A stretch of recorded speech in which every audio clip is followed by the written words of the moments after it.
안녕하세요. 예.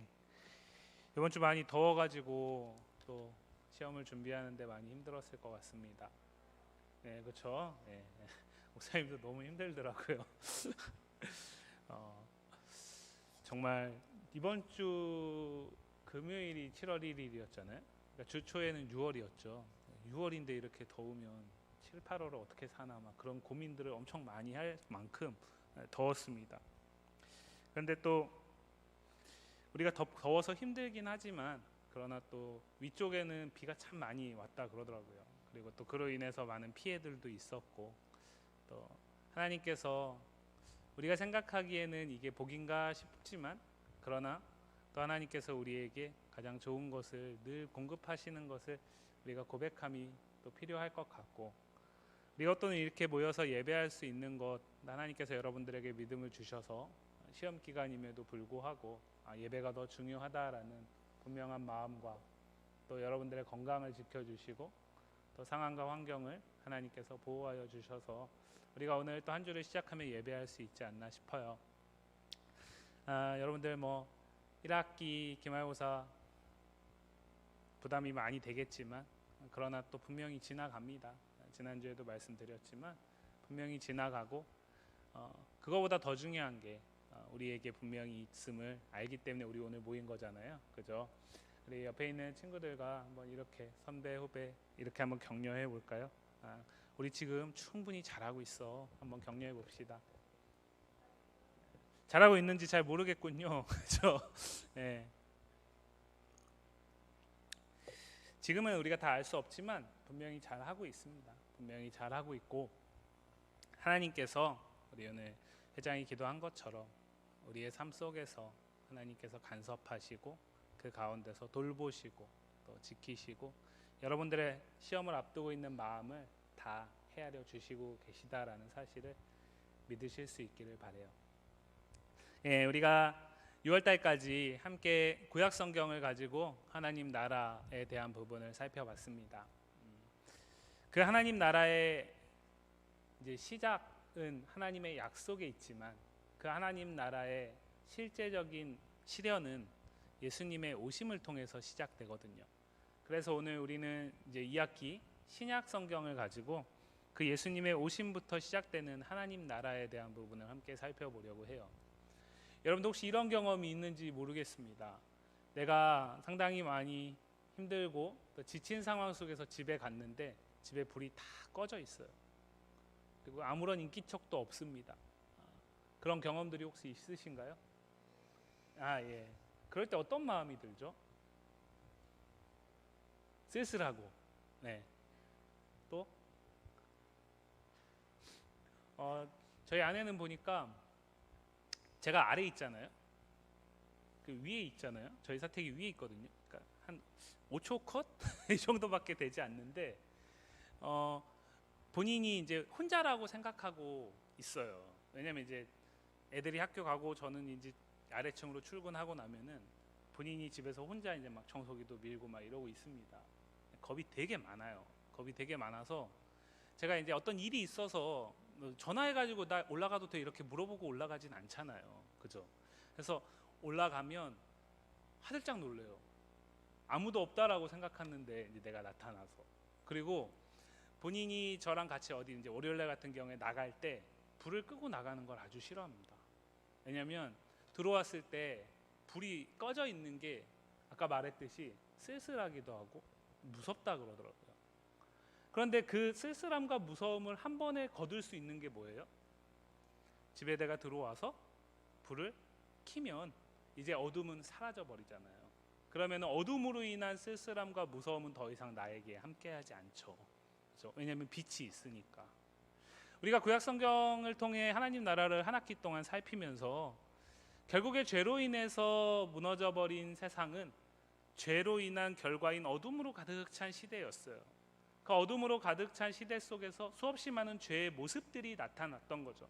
우상 숭배이기도 하고 또 하나님 앞에서 가난하고 소외되고 연약한 자를 먼저 생각하기보다 내 만족과 내 유익을 위해서 그 사람들의 것들을 취하는 것을 두려워하지 않고 압제하고 고통하는 것, 고난 당하게 하는 것, 이런 것들을 두려워하지 않는 거죠. 그 모든 거를 성경은 뭐라고 얘기를 하냐면 하나님이 창조하신 세상에 빛이 가득했는데 그 가득한 세상이 죄로 인해서 어둠으로 가리워졌다라고 얘기를 해요. 그래서 그 신약 성경에서 우리가 보는 표현들 가운데 흑암의 권세를 하나님께서 그리스도를 통해서 거두셨다, 또는 아들의 나라로 옮기셨다, 이런 표현들이 나오는 거거든요. 어찌 됐건 간에 어둠은 빛으로만 거칠 수 있어요. 어둠은 다른 어떤 것으로도 해결할 수 없습니다. 우리는 앞서 말씀드렸듯이 구약 성경을 통해서 하나님 나라의 약속을 하나님께서 이스라엘 백성들을 통해서 주시는 걸 봤습니다. 이스라엘 백성들이 그 약속을 아브라함을 통해서 받은 지 2000년이라는 시간이 지나갑니다. 2000년이라는 시간이 지나가면서 모세라는 위대한 지도자가 나왔을 때 이 사람이 그 약속의 사람이구나, 하나님이 약속하신 그 사람이구나 라고 생각했을 거예요. 그런데 그 사람 죽어버리죠. 아닌가 보다. 그러고 나서 이제 이스라엘의 왕을 하나님이 세워주시는데 그 가운데 다윗이라는 왕이 나타나게 되니까 그 다윗의 모습을 보면서 이 사람이 하나님이 약속하신 그 약속을 성취할 하나님 나라의 지도자로 세우실 사람이구나, 우리에게 약속한 그 사람이구나 라고 생각을 했어요. 근데 이 사람도 결국엔 죽었습니다.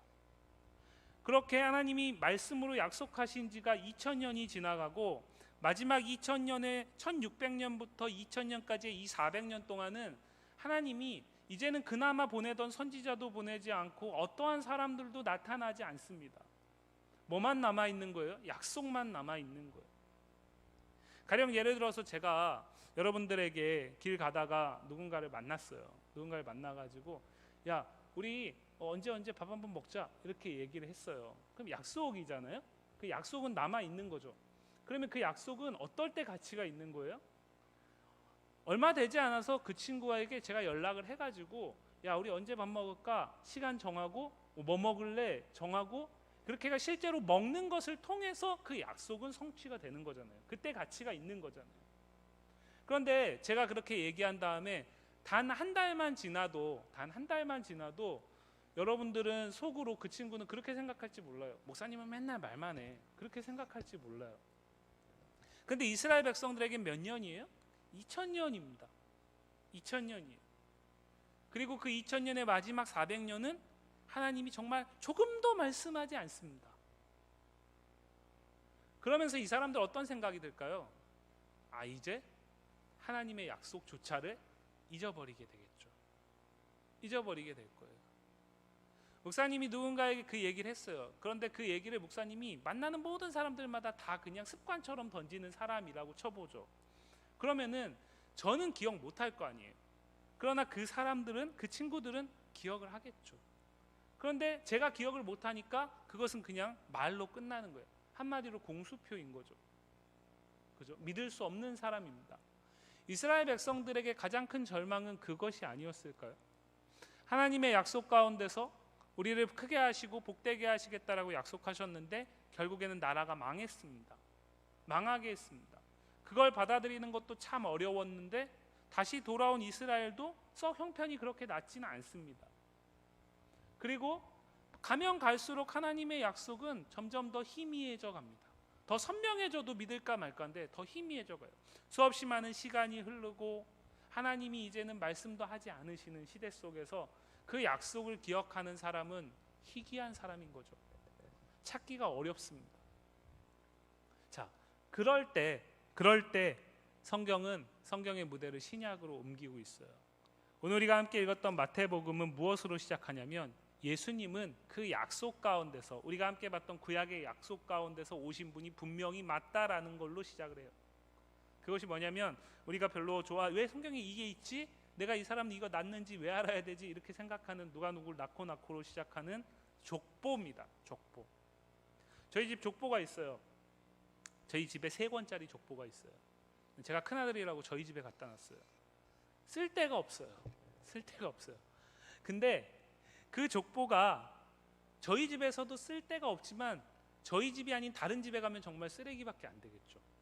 그죠? 그러나 저희 집에서는 그래도 심심하면 가끔 찾아서라도 볼 수 있어요. 저희 큰아들이 물어봐요. 우리 뭐 조상 가운데 누가 있냐면 학교에서 뭘 배우고 왔는데 이제 기씨가 있으면 특이하니까 이 사람 우리 조상이냐고 물어봐요. 그럼 이제 제가 그럴 때 혹시라도 족보를 통해서 설명해 줄 수 있는 그런 수단이라도 돼요. 근데 다른 집에는, 가령 초원이네 집에는 우리 집 족보가 필요가 없겠죠. 그죠? 그냥 짐에 불과한 거예요. 그죠? 그런데 이 족보가 하나님의 약속을 알고 있는 이스라엘 백성들에게는, 그리고 그 약속을 6개월 동안 함께 봤던 우리에게는 엄청나게 큰 의미가 있는 거죠. 왜냐하면 구약성경 전체를 여기에다 쭉 다시 적을 수 없으니까 누가 누구를 낳고를 통해서 이 예수님은 약속하신 그분이 분명히 맞다라는 걸 얘기를 하는 거거든요. 그러고 난 다음에 오늘 우리가 함께 읽었던 본문이 나오는 거예요. 예수님이 이 땅에 오셨다라는 거죠. 예수님이 이 땅에 오셨는데 조금 세상에서 보기에는 그렇게 거룩한 모습이 아닌 모습으로 오셨어요. 오늘 성경을 보시면 18절 말씀에 보면 예수님의 어머니는 마리아인데 그 마리아가 아버지 요셉과 약혼하고 동거하기 전에 배가 불렀습니다. 이 말씀은 유대의 결혼 풍습을 우리가 조금 이해해야 돼요. 우리 사회 속에서는, 우리가 드라마나 영화나 아니면 주변에서 보는 그런 모습 속에서는 약혼이라는 게 그렇게 구속력이 없습니다. 약혼했다가 뒤집어지는 경우 되게 많습니다. 오히려 이렇게 얘기하죠. 결혼하기 전에 미리 알아가지고 깨서 다행이야, 이렇게 얘기를 해요. 그런데 유대인의 결혼에 있어서는 이 약혼이라는 게 엄청난 구속의 의미가 있어요. 무슨 얘기냐면, 가령 예를 들어서 오늘이 7월 3일이잖아요. 오늘이 7월 3일인데 2023년 7월 3일에 결혼을 하기로 했어요. 그러면은 2022년 7월 3일에 약혼을 하는 거예요. 또는 정혼이라고 표현도 합니다. 그럼 그 약혼을 하게 되면 신부에게 신랑에게 각각 하나씩의 책임이 부여돼요. 신랑은 그 1년 동안 뭐를 해야 되냐면 신부를 데리고 가서 함께 살 수 있는 집을 마련해야 돼요. 남자친구들 대한민국하고 비슷하죠? 그렇죠? 그런데 신부에게는 어떤 책임이 주어지냐면 그 신랑이 자기를 와서 데리고 갈 때까지 스스로 순결을 지켜야 할 책임이 부여돼요. 심지어 결혼할 그 사람하고도 함께 하는 것이 허락되지 않아요. 이 두 가지의 조건이 함께 충족돼야 1년 후에 거룩하고 많은 사람들의 축복을 받는 결혼을 할 수 있어요. 당연히 이것을 알기 때문에 예수님의 아버지로 소개되는 요셉은 이제 정혼을 하고 나서 앞으로 1년 동안 가가지고 뭘 합니까? 신부를 위해서, 신부를 데리고 가서 함께 살 수 있는 집을 준비하기 위해 최선을 다할 겁니다. 그런데 어느 순간 소식이 들려오는 게 마리아가 배가 불러온다는 소식이 들려오는 거예요. 그러니까 요셉 입장에서는 기가 막힌 거죠. 왜요? 이 정혼 약혼 규례에 따라서 자기는 마리아의 손끝 하나 댄 적이 없어요. 그러면 이거는 뭡니까? 마리아가 신랑은 잘 지키고 있는데 신부로서 지켜야 할 약혼의 정결 규례를 지키지 않았다라는 증거인 거예요. 그러면 그 당시 세상 속에서 이거는 간음죄란 말이죠. 그러면은 마리아는 많은 사람들에게 돌로 쳐 죽임을 당해야 되는 큰 죄를 진 거예요. 큰 죄를 진 거예요. 그런데 요셉이 어떤 사람이냐면 마리아를 정말 사랑했나 봐요. 그것을 많은 사람들에게 공개적으로 알리고 그래서 마리아에게 수치스럽게 여김을 받게 해가지고 그가 비참한 최후를 맞게 하는, 대가를 치르게 하는 선택을 하고 싶지 않았던 거예요. 그것을 오늘 성경은 요셉은 의로운 사람이어서 그것을 드러내지 아니하고 가만히 끊고자 했다. 그러니까 모든 사람들이 알지 못하게 조용히 끊고자 했다라는 거죠. 왜냐하면 약혼은 모든 사람들이 있는 가운데서 진행하지 않기 때문에. 그런 사람이에요. 참 이 사람이 인간적으로도 괜찮은 사람이에요. 그런데 성경이 20절 말씀을 보면 이 일을 생각할 때에, 그러니까 요셉의 마리아를 향한 그 마음을 얘기를 하는 거죠. 이 일을 생각할 때에 죄의 사자가 꿈에 나타났어요. 꿈에 나타나가지고 요셉한테 뭐라고 얘기하냐면, 다윗의 자손 요셉아, 내 아내 마리아 데려오기를 무서워하지 마라. 그에게 잉태된 자는 성령으로 된 것이다. 그러니까 다른 어떤 모르는 사람, 뇌간 남자 아니면 약혼의 규례를 지키지 않은 더러움의 증거가 아니라 성령의 잉태의 결과라는 얘기를 하는 거죠. 나아가서 성별까지 알려줘요. 아들이다. 그리고 이름까지 정해줘요. 예수라고 줘라. 그 예수의 이름의 뜻은 자기 백성을 그들의 죄에서 구원할 자다. 여러분, 근데 이 예수라는 이름은 그 당시에 특별한 이름이 아닙니다. 우리가 구약 성경에서 봤던 호세아나 여호수아, 예수라는 이름의 뜻이고 이사야 선지자 예수라는 이름과 똑같은 이름이거든요. 그러니까 마치 무엇과 같냐면, 여러분들 요즘 교과서에는 어떻게 나오는지 모르겠는데 목사님이 학교 다닐 땐 항상 남자의 대표는 철수였어요. 여학생의 대표는 영희였습니다. 영어에서는 항상 남자는 톰, 여학생은 제인이었어요. 다른 친구들은 만나본 적이 없어요. 근데 그런 거 대표적이고 일반적인 이름이에요. 그러니까 거창한 이름이 아닌 거죠. 그런데 이 주의 천사가 풀어줬다라는 거죠. 주의 사자가 풀어줬어요. 이름의 뜻을 뭐냐? 자기 백성을 그들의 죄에서 구원할 자다. 하나님께서 약속 가운데 주셨던 계속된 말씀은 무엇이었냐면, 죄로 인해서 죽을 수밖에 없고 죄로 인해서 어둠이 가득한 이 세상 가운데 내가 메시아를 보내겠다. 그래서 그 죄의 문제를 해결할 것이다. 그게 하나님 나라 약속이잖아요. 그런데 그 얘기를 하고 있어요. 오늘 성경을 보시면 요셉을 뭐라고 소개합니까? 다윗의 자손이라고 소개하죠. 요셉이 그 하나님의 메시아에 대한 약속을 알았을까요? 몰랐을까요? 당연히 압니다. 당연히 알아요. 오랜 시간이 지나면서 잊혀져 가고 희미해져 갔지만 듣도 보도 못한 얘기는 절대 아닙니다. 그동안은 까먹고 있었을지 모르지만 이 얘기를 듣는 순간 쳤을 거예요. 그리고 하나님이 마리아를 통해서 그 약속한 메시아를 주시겠다라고 말씀하시는구나 라고 뒤늦게 받아들일 수 있었다라는 거죠. 그러면서 성경이 이 주의 사자가 한마디를 더 해요. 이 모든 일이 된 것은 주께서 선지자로 하신 말씀을 이루려 하심이다 라고 얘기를 해요. 자, 우리가 생각하기에는, 그리고 이스라엘 백성들이 생각하기에는 2000년이란 시간, 하나님이 말씀하신 지가 2000년이 지나갑니다. 그리고 400년 동안은 그나마 그 말씀을 하는 그 희귀한 몇 사람도 없었습니다. 정말 암흑 가운데도 암흑 시대입니다. 어둠이 극치에 달하는 시대입니다. 그런데 그 가운데서 사람들의 생각과 무관하게 하나님은 그 약속을 기억하고 계신다라는 걸 얘기를 하는 거예요. 이것은 지금 갑자기 이루어지는 것이 아니라 하나님이 약속하신 그 2000년 전에 아브라함을 통해서 약속하신 그 약속을 우리는 기억하지 못하고 우리는 잊어버리고 까먹을 수 있지만, 너희는 잊어버렸을지 모르지만 하나님은 한 번도 잊어버린 적이 없다라는 거죠. 그리고 그 약속을 오늘 네가 그렇게 사랑하는 아내 삼을 마리아를 통해서 하나님께서 성취하신다라는 얘기를 하는 거예요. 그러면서 이게 무엇에 대한 성취인지를 23절 말씀에 얘기를 하는데, 예수님의 또 다른 이름 임마누엘이라는 이름이 나와요. 그리고 임마누엘의 이 이름은 700년 전에 이사야라는 선지자를 통해서 하나님이 약속하신 예언이에요. 이걸 성취한다라는 거죠. 이 이름은 흔한 이름이 아니에요. 이 이름은 철수와 영희하고는 급이 다른 이름이에요. 이 이름은 아주 특별한 이름이에요. 이 이름은 하나님의 약속을 아는 사람만 받아들일 수 있는 이름이에요. 그 이름의 뜻이 뭡니까? 하나님이 우리와 함께 계신다라는 거예요. 2000년의 시간 동안 하나님은 공수표 날리는 것 같았어요. 세상에 있는 사람들처럼 그냥 습관적으로 야 밥 한번 먹자 이런 것 같았어요. 그래서 나중에는 믿을 수 없는 분인 것 같았어요. 그런데 하나님은 한 번도 그런 적이 없다라는 거예요.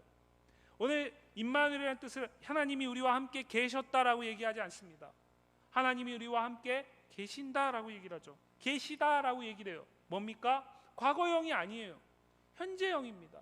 그리고 지금도 하나님은 우리와 함께 계신다라는 거예요. 요셉에게 그 증거가 무엇입니까? 자신의 아내 마리아가 선지자의 예언대로 배가 불러오고 이 일을 통해서 누가 나온다? 예수님이 나온다라는 것이 가장 확실한 증거라는 거죠. 사람들이 믿건 안 믿건 중요하지 않습니다. 사람들이 믿을 때에 그 하나님의 약속이 같이 있는 게 아니에요. 사람들이 그 약속을 온전히 신뢰할 때에 그 약속이 비로소 성취되는 게 아닙니다. 왜요? 이 약속은 하나님이 먼저 시작하신 거거든요.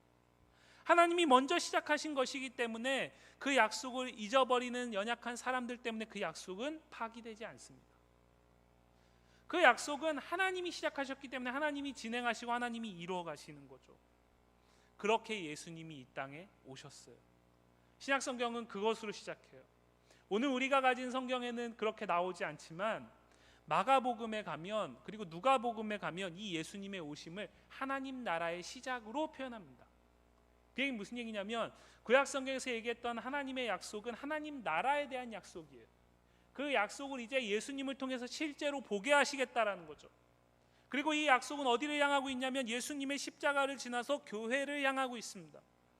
그리고 이 약속은 언제까지냐면 이 땅에 주님이 다시 오셔서 이 하나님의 나라가 영원한 하나님의 예비된 그 처소, 서두에 말씀드렸죠.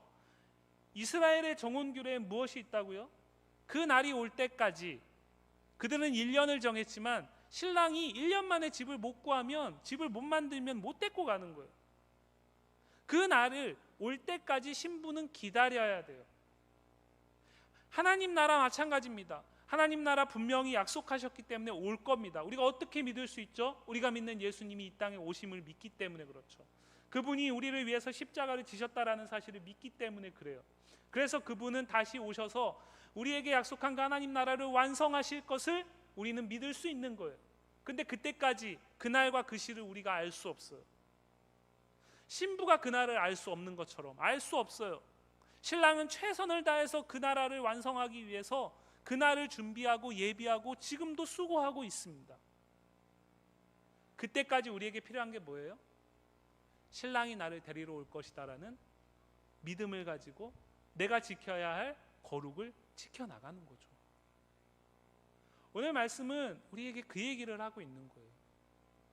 여러분, 우리가 믿는 예수님이 우리의 힘든 일상 속에서 단비와 같은 분이십니까? 그렇죠. 사막과 같은 광야와 같은 삶 속에서 정말 그 목마름을 해결하는 오아시스와 같은 분이십니까? 맞습니다. 그런데 정말 그것만입니까? 그건 아닌 거죠. 내가 답답하고 힘든 일상 속에서 하나님이 내가 원하는 답을, 예수님이 내가 원하는 그 답을 주지 않으신다 해서 그분이 나의 예수님이 되기에 충분하지 않은 분이십니까? 아니라는 거죠. 내가 그분이 믿을 만한 분이냐가 중요한 것이 아니라 그분이 나를 믿고 그분이 나를 사랑하고 그분이 나에게 약속을 주셨기 때문에 내가 그분을 믿을 수 있는 거예요. 중요한 건 뭡니까? 내가 느끼는 예수님이 아니에요. 여러분들이 생각하는 예수님의 크기가 아닙니다. 중요한 건 그분이 약속 가운데서 예수님을 보내셔서 우리에게 그 예수님을 믿게 하셨다라는 사실이에요. 거기에서 우리의 믿음은 자라가고 성숙하고 출발하는 겁니다. 바라기는 이 어두운 세상 가운데 빛으로 이 땅에 오신 예수님이 2000년의 시간을 돌파해서 그 시간을 뚫고 오셨어요. 그리고 그 예수님이 AD 34년 40년 전후로 해서 승천하신 이후에 다시 오시겠다라고 약속하셨는데 어느덧 2000년이 지나가고 있습니다. 그 다시 오시겠다는 약속이 너무나 길어지다 보니까 이제는 예수님 다시 오신다라는 얘기 자체를 허무맹랑한 얘기처럼 받아들이는 시대예요. 그 시대 속에서 하나님은 여전히 약속을 이루어가고 계세요. 그날은 분명히 옵니다. 우리의 착하고 우리의 의로우신 신랑이신 예수님은 절대 우리를 기억하지 않으시고 놓지 않으시고 반드시 부르러 오세요. 그때까지 우리에게 딱 하나를 요구합니다. 믿음이에요. 신랑이 나를 반드시 찾으러 올 것이다.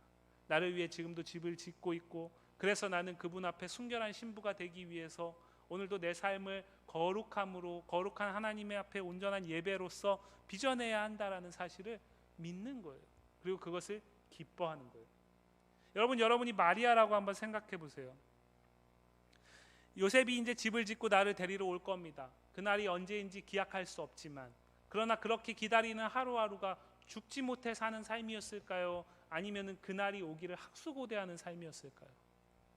둘은 서로 정략 결혼하는 게 아니에요. 너무나 사랑하는 사이입니다. 그러면은 이 사랑하는 남편이 나를 데리고 와서 이제 내가 이 남편과 함께 가정을 이루고 하나님이 약속하신 것을 가정을 통해서 이뤄가기를 기대하고 소망하는 그 날을 꿈꾸면서 기다리지 않겠어요? 가급적이면 늦게 왔으면 좋겠다 이렇게 생각하지 않겠죠? 그죠? 우리 예수님을 기다리는 우리의 마음이 그러해야 되는 거예요. 세상은 이 예수님에 관심이 없어요. 그러나 우리는 이 예수님에 관심이 있을 뿐만 아니라 예수님은 우리의 전부입니다. 예수님은 이 어두운 세상을 우리가 살게 하는 빛과 같은 분이세요. 답답하고 힘들고 어려운 우리의 삶 속에서 언제나 밝은 빛으로서 우리에게 참된 소망을 보게 하는 분이세요.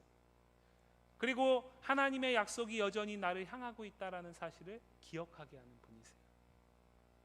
이 예수님을 오늘 성경은 신약을 시작하면서 예수님이 이 땅에 오신 것은 하나님의 분명하신 약속의 성취다라고 얘기해요.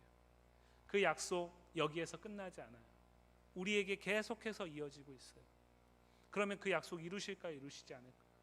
이루신다라는 거죠. 우리가 예수님을 믿는 것은 바로 그 하나님의 약속을 믿는 거예요. 그 약속이 기록된 성경이 그래서 우리에게 중요한 겁니다.